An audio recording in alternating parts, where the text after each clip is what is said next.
Հայաստանյան քաղաքասարակության ներկայացուցիչների այցերն Ադրբեջան չնայած որոշ ուժերի կողմից քննադատության են արժանանում, սակայն մասնակիցները վստահ են, նման շփումները կարևոր ներդրում են խաղաղության գործընթացում։ Վերջիններս ներկայացրել են Գաբալայում տեղի ունեցած հանդիպումների մանրամասները։ Մեզ շատ հաճախ մեղադրում են, չգիտեմ, մոռացության, ներելու, ուրեմն, չգիտեմ, ողբերգությունը մոռացության տալու, ուրանալու։ Ես ուզում եմ, թեպետ սրա մասին բազմիցս ենք խոսել, բայց եւս մեկ անգամ այս հարցին անդրադառնալ, խաղաղության կամուրջ նախաձեռնությունը անցյալը մոռանալու, ուրանալու, փոխելու, սրբագրելու, խմբագրելու մասին չէ։ Խաղաղության կամուրջ նախաձեռնությունը արկա նարատիվների,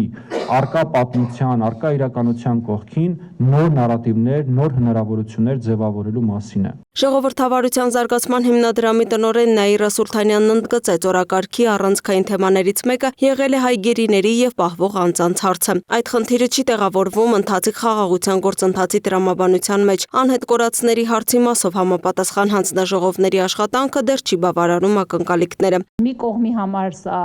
վրեժխնդրության, միջազգային հումանիտար իրավունքի խախտման մասին է, մյուս կողմի համար սա շատ այսպես պարզ հանցագործություն եւ պատիժ տրամաբանության մեջ է։ Ինչ ենք անում մենք որպես նախաձեռնություն խաղաղության կամուրջ։ Մենք ուրեմն նախ եւ առաջ լսում ենք իրար։ Երբ որ դու լսում ես դիմացի կողմի խնդրի ընկալման նրբությունները, դրանից հետո շատ ավելի լավ ես կարողանում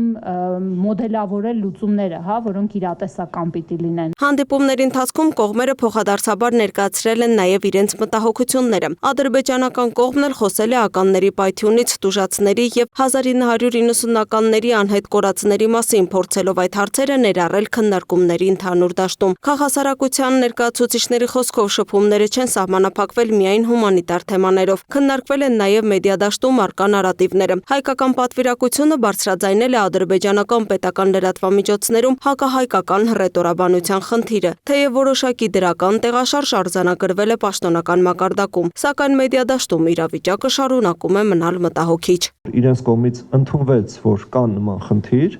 եւ միևնույն ժամանակ նշվեց, որ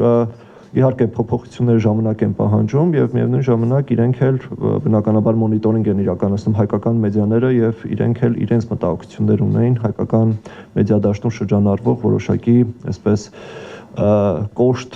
կոնտենտի հետ կապված։ Հանդիպումների կարևոր հատվածներից մեկը վերաբերել է տարածաշրջանային անվտանգությանը։ Ըստ մասնակիցների ադրբեջանական կողմը փոխանցել է հստակ ուղերձ, որ Հայաստանը եւ Ադրբեջանը գտնվում են մեկ նավակում, հաշվի առնելով տարածաշրջանում աճող ռիսկերը։ Ուկրաինայում շարունակվող պատերազմը եւ Իրանի շուրջ զարգացումները նրանց գնահատմամբ նոր մարտահրավերներ են ստեղծում Հարավային Կովկասի համար։ Այս համատեքստում ընդգծվել է, որ երկու երկրների միջև հարաբերությունների ներկայիս մակարդակը որոշակի անվտանգային իմունիտետ է ձևավորում, նվազեցնելով արտաքին միջամտության ռիսկերը։ Առաջընթացը բավականին տպավորիչ է եւ դրական։ Առաջինը դա տրամադրությունների վրա հասարակություններում ազդելն է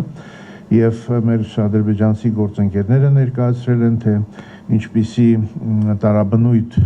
արձագանքներ կան ընդհանրապես խաղաղության եւ հարաբերությունների նորմալացման գործընթացի նկատմամբ, նշում էին 4 խմբեր,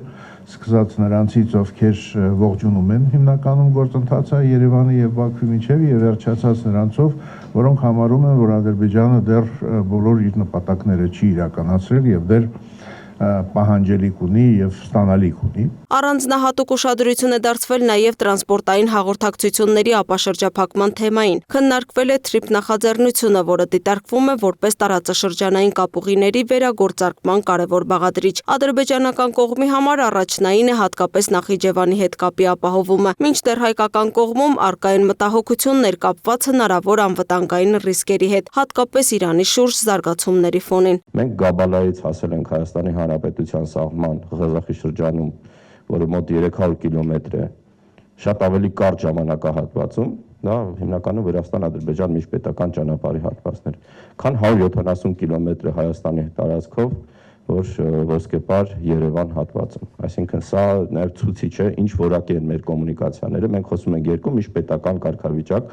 մայրուղու կարգավիճակ ունեցող ճանապարհների մասին, բայց 300 կիլոմետրը մենք ավելի արագ ենք հատել, քան 170 կիլոմետրը։ Ու դուք հասկանում եք, որ սա միջազգային տրանզիտի պայմաններում նույնպես խնդիրներից մեկն է։ Քննարկումների ընթացքում անդրադարձ է եղել նաև արևմտյան Ադրբեջան թեզին եւ ադրբեջանցիների հնարավոր վերաբնակեցմանը։ Հայկական կողմն այս սցենարը գնահատում է որպես անիրատեսական, նշելով, որ պատերազմից հետո նույնիսկ Լեռնային Ղարաբաղում Ադրբեջանը չի կարողացել ապահովել զանգվածային վերաբնակեցում։ Չնայած քննադատություններին, ծրագրի մասնակիցները պնդում են, նման այցերը անհրաժեշտ են։ Ըստ նրանց կարելի է հարյուրավոր պատճառներ թվել ադրբեջանցիների հետ չհանդիպելու, բայց կա մեկ կարևոր պատճառ, թե ինչու պետք է հանդիպեն։ Դա խաղաղության օրակարգին նպաստելն է։ Փորձագետներն արձանագրում են, թեև արագ արդյունքներն ակնկալելն իրատեսական չէ, սակայն երկխոսության շարունակականությունն ինքնին կարևոր ձեռքբերում է։ Նրանց համոզմամբ, եթե նման շփումները չլինեն, խաղաղության հասնելու հնարավորությունը պարզապես կվերանա։ Ավելին, խաղաղության համաձայնագրի ստորագրումը ոչ թե լինելու է վերջնակետը, այլ մեկնարկը իրական խաղաղաշինական գործընթացների։ Լուսինե Գրիգորյան, Տիգրան Ղազարյան, Free News, Ազատ լուրեր։